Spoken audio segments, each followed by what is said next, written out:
What's going on, guys? Today we are diving into the fuel system. So, again, guys, very simple to set up. Radium basically makes this a turnkey kit. So now I'm going to show you as far as setup in the car, kind of show you what we got going on here.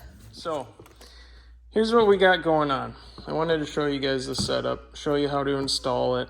Again, I keep saying it's self-explanatory, but that's because it really is. So here's the unit, what it's going to look like. Here's what the unit's going to look like partially assembled. Okay, so when you go to install this Radium surge tank, it's going to look exactly like this does right now. Now the difference is the level sensor. So this is the factory level sensor. This sits on the driver's side compartment of the fuel tank. Obviously, as we touched in the last video, so does this. If you guys haven't seen the last video, I talk about exactly how this Radium system works. And now I'm going to explain how it gets assembled.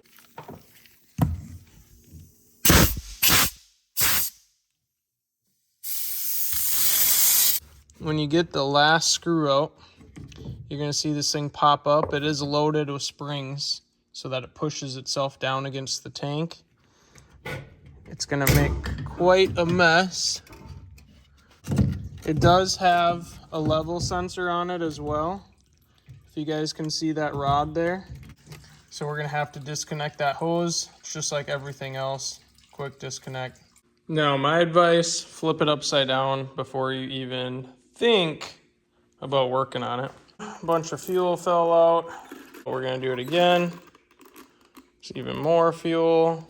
Now I'm going to set this in here. I'm going to brake clean the whole thing, get it all nice and clean.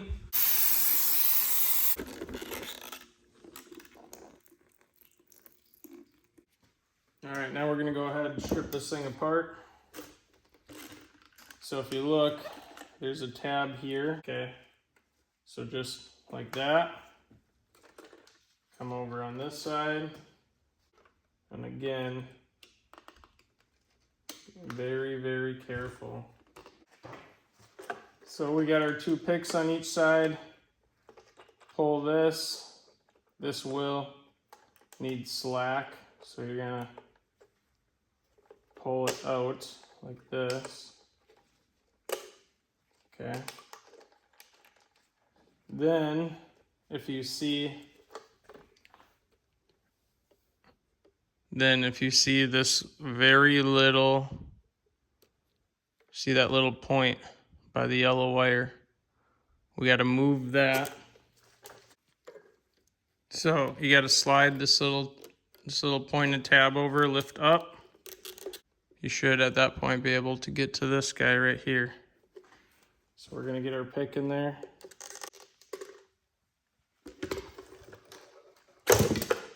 Okay. So now you guys see it's popped. So that's what it'll look like once it's separated. All right, so now you need to get this guy out. Now you can't actually get it out. So what you're gonna have to do is you're gonna have to cut the wire. Now, me personally, I don't like cutting up here. I'm gonna cut somewhere where I have plenty of room to splice in wires together.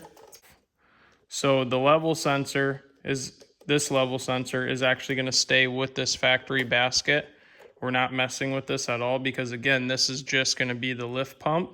So it needs to remain in factory orientation. So now we got these two crossed, as you can see that. That's so that I know, hey, the cross is for this guy. Because we're gonna also have to cut these and you have another black. So not to get those confused, we'll take this, same thing, right about here.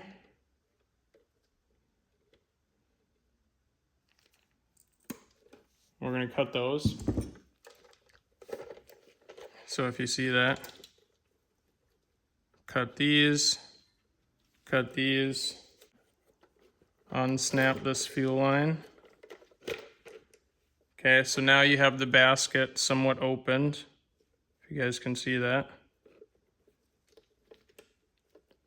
Now, this guy here, if you look, see there's a clip there and there's a clip on the other side. So we're going to take our pick very, very gently.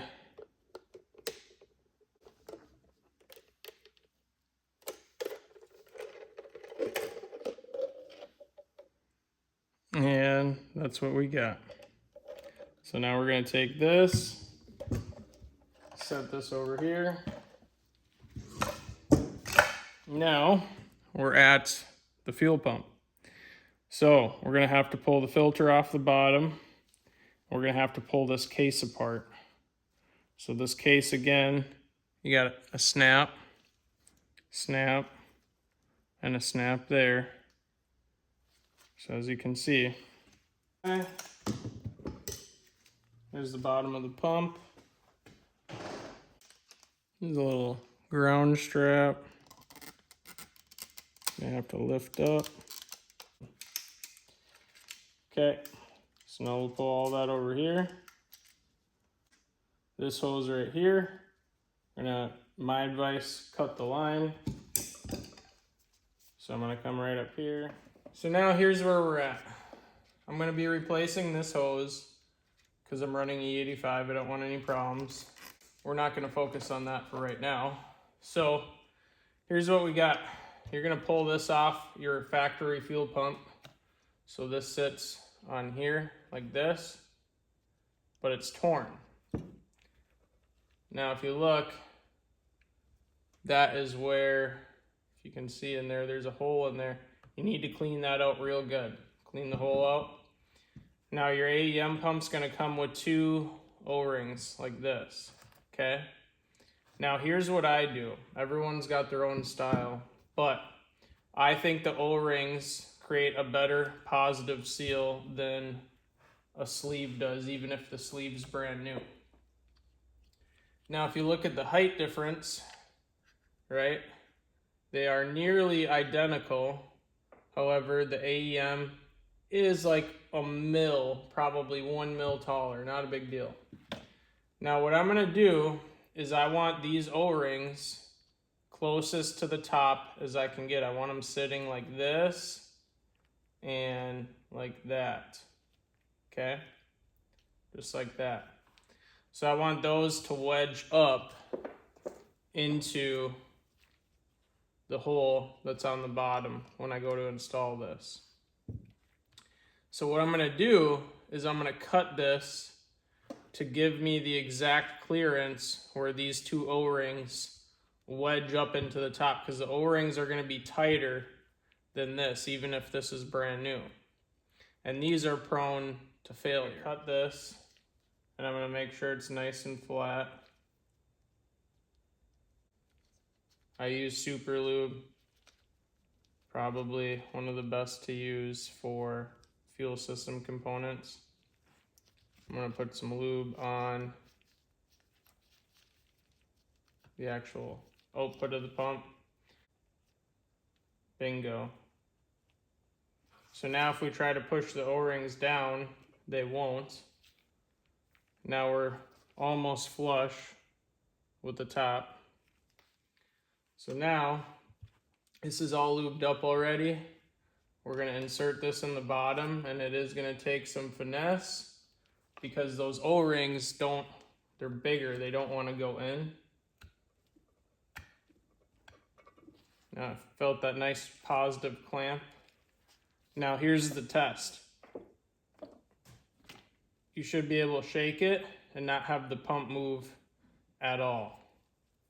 Okay, that's my advice to you. Now you can, if the filter, before we do that, if the filter's not too dirty, you could potentially reuse the filter. In this application, I'm not going to. I'm going to use the AEM style filter. We got this modified. I basically cut it out, file it nice and smooth, make sure there's no burrs on it. Make sure it all looks good. Just lock it in place. She's all ready to go now. So now we're working on this. We need to swap for a bigger wire connector. So what I'm doing is breaking this connector apart, and then I'm going to cut the crimped end out of this little ground strap that's right here. And then I got to grind these solders off of these pins here, install the larger wire so that we don't run into any overheating issues on the wires going to the pump. So if you see that, they're just wire sticks through and then it gets soldered, grind it away, pull the wire out, make the hole a little bit bigger, and then send the new wire through, resolder. So we got the fuel pump itself ready to rock and roll. So replace this tube. This tube is much better than what was on there. So now I got some wires to reattach, obviously. So we're gonna put the lower part of the sender back on, and then we'll be done. So first thing you're gonna wanna do, use an air gun, blow this all out so all the dust is off of it.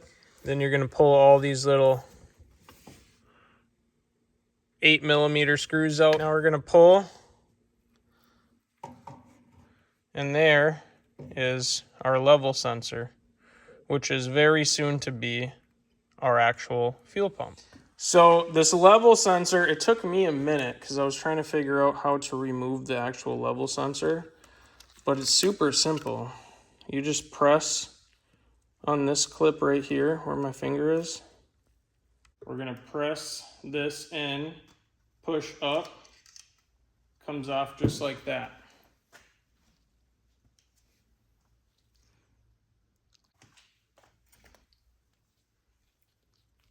So again, that's this clip right here. This gets pressed in and then it gets pushed up and off. Now, you're going to need, there's, I believe, 3 different variants of this adapter plate for the level sensor. Okay, Radium is not going to figure it out for you. They have instructions on, hey, if you have this model, order this part number. If you have this model, order this part number. Here's what we're gonna do. I'm gonna take this apart, kind of show you how this works. So we'll set that off to the side. So those are the 2 mounting points for that. And then you have one right here. Now you can take this whole unit, pull it off. So here's what we have. We're gonna start at the very front of it. It even says front on it. So we got number 1 pump and number 2 pump. So you can wire a brushless or standard fuel pumps to it using the positive and negative terminal here, the positive and negative terminal here. Again, I showed you this on the last video, built-in fuel pressure regulator, which is super slick. You run a reference line to it, that'll give you a 1-to-1 increase with boost pressure. Now, it does not come with an 8AN fitting installed for the feed. This is something you actually have to order after the fact. So I ordered this separately. This right here is what you're gonna need to order if you wanna run an 8AN out of the feed, which I'm going to do. I don't necessarily need the 8AN, but I want it. It's just more supply. It's a safer way to set it up. And then this guy here, which again, it says in, if you can read that, this guy right here is where the factory fuel pump basket, which now is going to have an AEM 340 lift pump in it, or an equivalent 340 liter per hour pump that feeds into the unit. So it's gonna feed into here. That's gonna completely fill the surge tank. So the pumps are completely submersed. And then I'm gonna have 2 DW200s, which are 255 liters per hour at 40 PSI. So Obviously, we're going to be running more fuel pressure. They're going to be a little bit less than that. But either way, we're going to have 505 liters per hour of fuel. So almost every Radium kit, they're going to send you a way to read the fuel pressure. And then they're going to send you a huge bag of terminals, connectors, all sorts of stuff like that. And then they're also going to send you the fittings, the appropriate fittings to convert it from stock. So if you had a stock system, you'll be able to install this assembly. Obviously, you'll need the pumps. Keep that in mind. The other thing they send you, this is a relay kit. So your standard issue Radium, this is high quality. I'm going to be running this particular relay kit just for the lift pump, which is the AEM 340. And then I have a jigs kit coming for the other pumps. So now I'll show you setup in the car. So obviously, as we explained, the unit sits on the driver's side instead of the passenger side. So there's where your factory pump used to be. This is where the surge tank's now going to sit. So what I recommend doing, obviously, if you see, the tank is bone dry. So empty your tank. This is the line they're going to supply you with. So this is a 3A, essentially 6AN. Radium, fuel hose, good for E85, pump, whatever you want to run through it. I think it's even good for other fuels outside of that. But the way you're going to have to do this, I'll show you, it's kind of interesting because, okay. So in my case, what I did is you have to run, obviously, a 6AN from this side over to where the factory basket used to be. So I have the 6AN and the 8AN ran in parallel over to the passenger side of the car. Reason I did that is now the 8AN can come up into the factory location, swing around, and then be plugged in right here. I also, for later purposes, can tap into that hose if I need to, or if I ever need to replace it or splice into it, whatever may need to happen, I have access to the hose over there now. The 6AN is going to hook up to the factory basket. It's going to run over here and feed right into the surge tank. So this you do have, in my case, I had to drop the tank just a little bit. I unbolted it, put a jack stand under it. Not dropping it to the point where you got to disconnect everything, but enough where you can fish 2 lines through underneath here. Another thing to keep in mind, if you tighten the fuel tank back up on this particular G37 with an 8AN and a 6AN, it might squeeze the hoses. So I have about 1/2-inch spacers between the bolt and the tank strap on the chassis, which I can't show you now because the subframe's in, but that allows them to still be somewhat flexible, which is what I want. No, the tank's not loose. You can't move it. I reamed on it. I tried to shake it. So surge obviously drops in there. The level sensor is going to sit this way. The Radium unit says front and rear. I mean, you can't mess that up. So you're going to need fuel pump wiring, obviously, from here to the front of the car, or in my case, the trunk, because that's where the battery is going to be now. On this side, they give you, Radium gives you the adapter. This is a CJM adapter. I already had it, so the Radium adapter I didn't use. But they're going to give you an adapter from the factory basket into 6AN barb, which then you're going to hook up to the hose. They are super hard to get on the fitting. I'm just going to warn you now. I had to ream on that sucker, but we got her in. That's kind of the overview on how that Radium system works. My advice, plumb your fuel system beforehand, and then at that point, go ahead, start messing with the pump, the basket, all that kind of stuff. But if you guys have questions, drop them in the comments. This video is getting kind of long, so we're going to end it right here. But feel free to send me questions. I got a couple of my social media handles at the bottom in the description of this video. And make sure to stay tuned because we have a lot of content to come on this car as far as finishing the build, all the performance parts that are coming. You guys still don't even know what the engine's getting strapped to or how it's going to make power, but I promise you will know soon. So appreciate you guys watching. So definitely sub to the channel. I'm out. I'll see you guys later.